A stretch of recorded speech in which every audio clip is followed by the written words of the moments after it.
ఇచ్చిన వాళ్ళ హామీల్లో బస్సులో మహిళలకు ఫ్రీ ఇది సక్సెస్ అయింది కదా. తెలంగాణ మీరు చూస్తున్న కర్ణాటకలో ఇలాంటివి హామీస్ కొన్ని ఉన్నాయి, సిలిండర్లు ఇవ్వడం. సో దీనికి ప్రజలు వాళ్ళ వైపు వెళ్ళే ఆ ఛాన్స్ లేదా?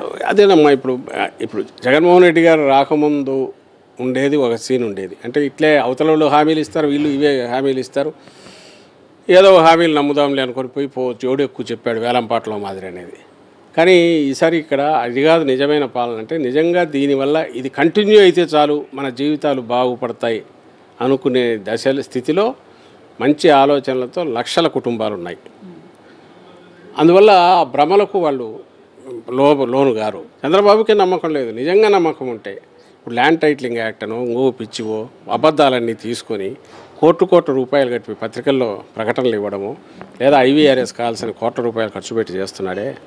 నిజంగా తన హామీలు అమలు చేస్తాననే నమ్మకం ప్రజలకు ఉందని ఆయనకుంటే, ఆలోచన ఉంటే రోజు 6 హామీలు చాలు కదమ్మా. ఎందుకంటే ఒక్కొక్క కుటుంబానికి ఒక అమ్మాయి 18 ఏళ్ళు దాటగానే నేను 1500 నెలకు ఇస్తానన్నాడు, 59 ఏళ్ల వరకు. 50 ఏళ్లకు బీసీలందరికీ పెన్షన్లు అన్నాడు, ఎస్సీలు బీసీలు మైనారిటీలు ఇవన్నీ. ఇట్లా మీరు చెప్పుకుంటూ పోతే జగన్మోహన్ రెడ్డి గారు ఆ మధ్య లెక్కలేసి చూపించారు. మాకు అన్నీ కలిపి 70,000 కోట్లు అయితే ఆయనకు 150,000 కోట్లు అవుతుంది. ఆయన అన్నీ అమలు జరగాలంటే 150,000 కోట్లకు అసలు అవకాశమే లేదు. ఒకటి లేనప్పుడు అందులోనూ చంద్రబాబుకు ఆ ఉద్దేశం లేదు కాబట్టి అది 150,000 కోట్లు అంటాడు. మీరు అందులో గమనిస్తే 4,000 అని పెన్షన్ అనేది ముందు లేదు, తర్వాత యాడ్ చేశాడు. అంటే ఇంకా ఏమైనా కావాలంటే తీసుకోండి, ఎందుకంటే ఎలాగో ఇచ్చే ఉద్దేశం లేదని. ఇవ్వడు అని చెప్పి జనం కూడా అనుకుంటున్నారు. ఆయనకు తెలుసు కాబట్టి యాడ్స్ వేరేవి ఇస్తున్నాడు, భయపెడుతున్నాడు తప్ప తన దాని మీద పోలేకపోతున్నాడు. లేకపోతే పాజిటివ్ దీంతోనే పోవచ్చుగా. మీరు అన్నట్టు ఉచిత బస్సు ప్రయాణం, సిలిండర్లు ఇవన్నీ చెప్పుకోవచ్చుగా. జనం నమ్మట్లేదనేది ఆయనకు అర్థమైంది. ఒకవేళ ఎవరన్నా కొంతమంది ఏదో 3,000ది కాస్త 4,000 అవుతుందంటే వృద్ధులు ఉన్నారు, అరే ఏదో వస్తుంది కదా అని వాళ్ళకైనా లాజిక్ అంత లేకుండా నాకు 1000 వస్తుందేమని ఆశపడతారేమో. వాళ్ళు ఖచ్చితంగా మా కార్యకర్తలు పోయి చెప్తారు, పాత రోజులు గుర్తు తెచ్చుకోండి అమ్మా, మీకు ఎట్లుండిందో. 4,000 అట్లా పక్కన పెట్టండి, ఉన్న 3,000 కూడా రాదు. ఎందుకంటే ఈరోజు శాచురేషన్ బేసిస్ మీద జగన్మోహన్ రెడ్డి గారు ఇస్తుంటే 66 లక్షలు వస్తున్నాయి. ఆయన ముందు వీటిని 30 లక్షల కొత్త కుదిస్తాడు.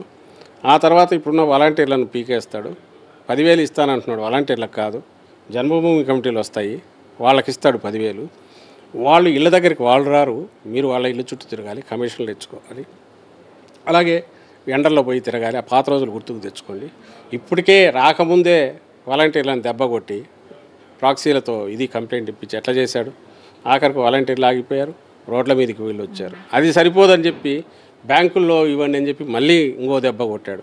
బ్యాంకులో పోతే ఇంకా డిలే అయింది, ఎండల్లో అవస్థలు పడిన వాళ్ళు. ఇప్పుడు డీబీటీ కింద ఇవ్వాల్సిన వాటికి ఈరోజు ఎవరో పిటిషన్ ఎవరు వేసారా అంటే తెలుగుదేశం పార్టీ, ఆయనతో ఫోటోల్లో ఉన్నాడు సంబడి, ఎవరో సుబ్రహ్మణ్యం అని ఎవరు.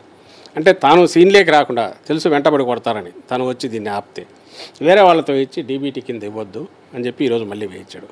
ఇవన్నీ ఆపడానికి ఎలక్షన్ కమిషన్ మీద ఒత్తిడి తీసుకొస్తున్నాడు. అన్ని రకాలుగా అడ్డదారుల్లో ఇప్పుడు వచ్చి భవిష్యత్ చిత్రపటం ఎట్లుంటుందో చూపిస్తున్నాడు, ఒకవేళ తను వస్తే ఎట్లుంటుందని.